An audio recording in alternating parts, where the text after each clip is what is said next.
even labels don't know what it is yet. And they're like, oh, are you certified? Because they know, the only thing they know is that when I first started,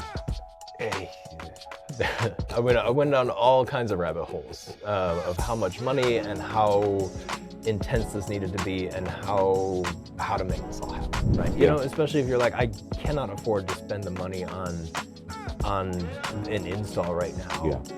Okay, if you want to do this and get started, start somewhere. You can always change it. I have changes I want to make to my room too. Like, there's always changes.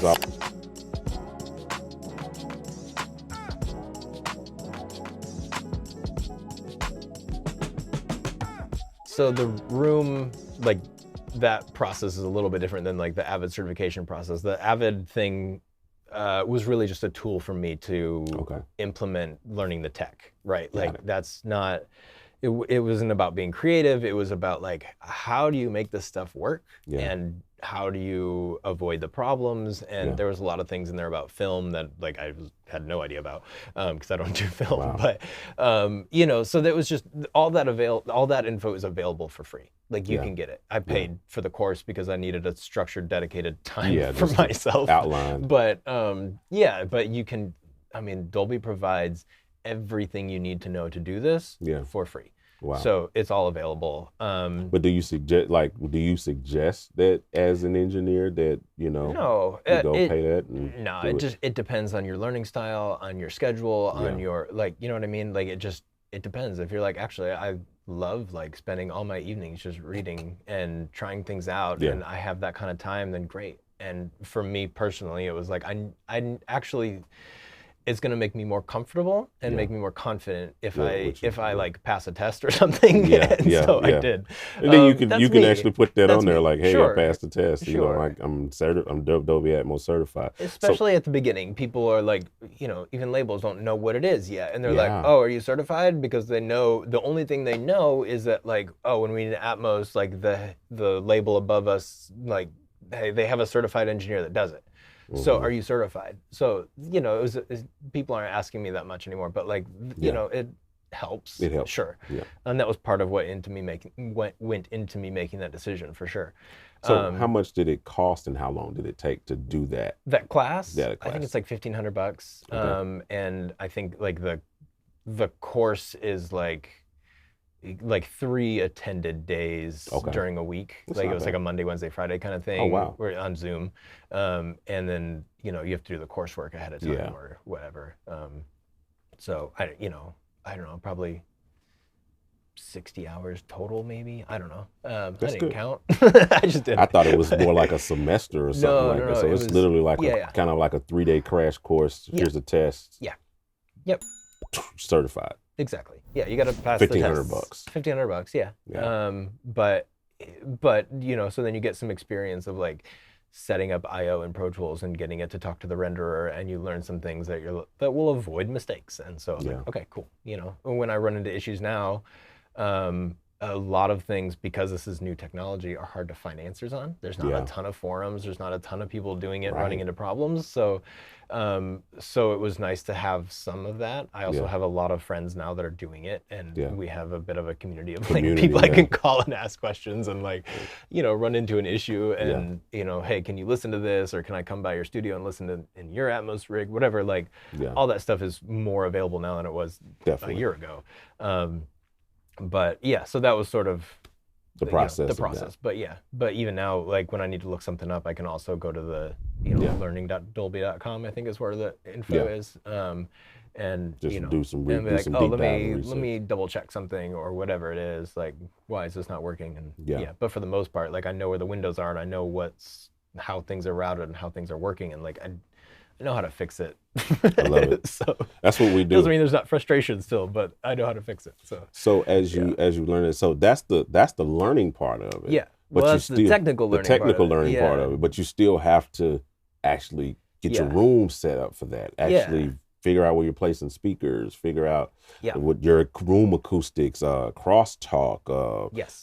I know there's like a requirement, just a little bit of research that I've done on it, that there's like even speaker latency, like that's one of the biggest things. Because it's not just 1, 2, 3, 4, 5 speaker here, speaker there, and then just press press a button and it all works. Right. You have to have different input latency latency so to speak, or output latency, and you have to have an interface that's capable of pushing that many speakers. And so what does that part of the process look like? Yeah, and again, this is getting easier as we talk. Listen, I hope you are enjoying this conversation with Jon Blass. I got something really quick that I want to show you though. Check this out.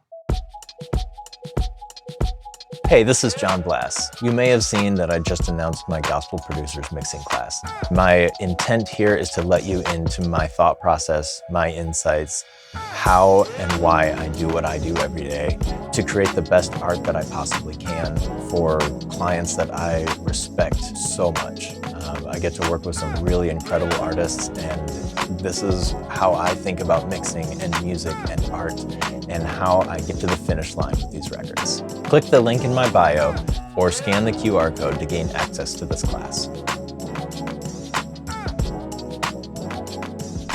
But when I first started, I went down all kinds of rabbit holes of how much money and how intense this needed to be and how to make this all happen, right? Yeah. Even mounting ceilings to the speaker, surprisingly difficult challenge. And it's when they need to be precisely located. Right. Okay, that's a trick. And it caused me a lot of stress. I eventually ended up hiring someone to do the install. Hire somebody. Which was expensive.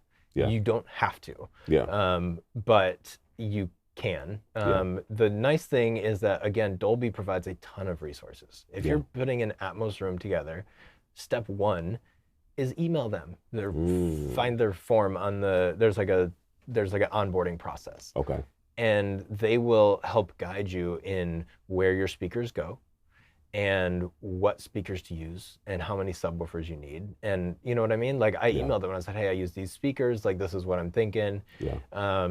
And these are my room dimensions, and they just I don't know, maybe some pictures, but they have a whole process of okay, well, you have to meet these loudness targets at this location, and wow, these ones won't work, but these ones will, and we recommend you have this many subs because we can use this one for LFE channel and these for bass management. There's a ton that goes into it, and also they're like, here's you go. How do you feel about this plan? And if you're actually, I can't do this because of this, they'll modify it or whatever. Yeah. So I, in my process, I revised which speakers I was using, and I changed the number of subs I was using, and, we had to make some changes. And also they work with you on that. So yeah, if you got a protractor and maybe some lasers and some good know-how, put it in yourself. You can, you know, especially if you're I cannot afford to spend the money on an install right now. Okay, if you want to do this and get started, start somewhere. You can always change it. I have changes I want to make to my room too. There's always changes. There's always revisions. But yes, in terms of setting it up, yes, you need an interface that can handle speaker latency and room correction. Right. So what would you suggest in terms of that? What I chose was the Avid Matrix Studio, which is a significantly cheaper, smaller version of the Matrix. And it has the SPQ card, a slightly smaller version of the SPQ card built right in. The SPQ card handles room tuning and delays, things like that. So you can have, I think it's up to 250 EQ filters. Which for this many speakers is yeah, you can do it. Might want more if we add more speakers, but that box is built for a room like this. So you can't do this with Focusrite. You can, absolutely. Don't like the 2-channel. Not the 2-channel, no. But no, Scarlet. Focusrite was the other option I was really strongly considering weighing. I've seen their big end, top end ones. Basically you need enough outputs to hit this many speakers. And the biggest reason I went with the Avid is because they have that room correction built in. So otherwise you have to use another system to be able to get somebody to come out. Which, depending on what you have and how you do it, you could do it. If you use the Grace 908, which are expensive, that monitor controller, it can handle that kind of thing.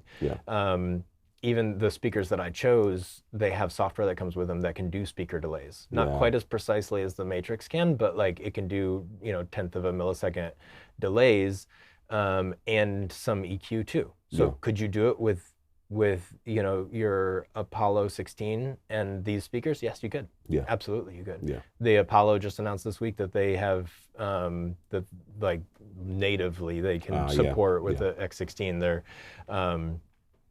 They have Atmos basically built right in. So no room correction, but they have speaker delays and like monitor controlling for it. That's great. Nice. That's great. Yeah. So it's getting cheaper and easier. That's what all I was about to say. Time, yeah, this within the next few years, it's probably just going to be a standard. Yeah, you know, for most. It's a higher barrier to entry than stereo. It is definitely. It's a lot more speakers. It's a lot more speakers. And speaking of speakers, I know you're an Atom guy. Yeah. So what you chose Atoms for your speakers? Yes. That was the kind of vibe that you went with. That why did you choose Atoms specifically? Is it just brand loyalty, or can this be done with? Can you get some KRKs and make it happen, or you know what type of speaker that you absolutely you can. You know, I went with Atom because I've been working on the A7Xs for.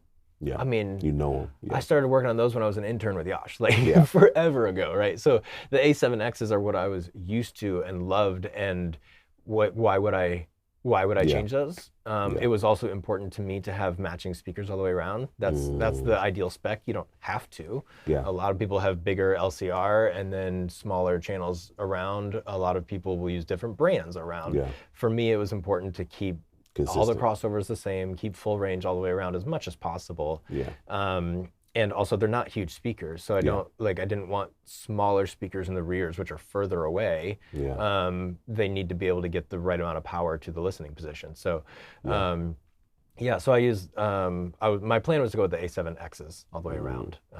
And when I first started talking with Atom about that, because I have a good relationship with them, they said, actually.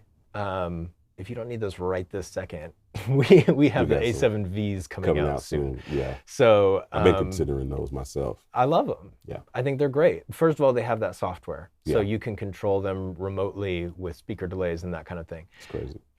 That's huge in a especially a smaller Atmos rig. That's really beneficial. Yeah. That's a huge benefit. They also have some mounting points built right in on the bottom, which are nice. Wow. I'm not actually using those on these, but my original plan was to.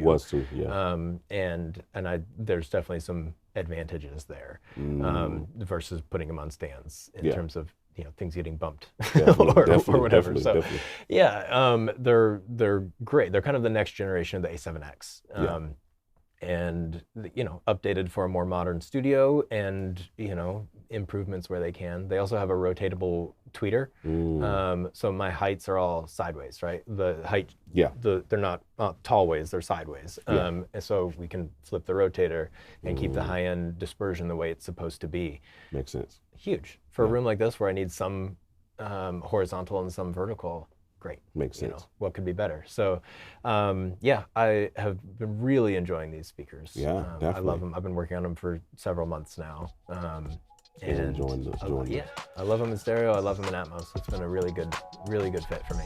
Listen, I want to take this opportunity to thank you for watching this video. This is an excerpt from a 2-hour plus interview that we did with Jon Blass as a part of his Art of Mixing Gospel Masterclass. You can get access to the full 2-hour interview plus an additional 3 hours of content on mixing from one of the industry's best mixing engineers. So if you're interested, check out the link below or scan the QR code right here. And if you're not interested in those, then check this video out right here.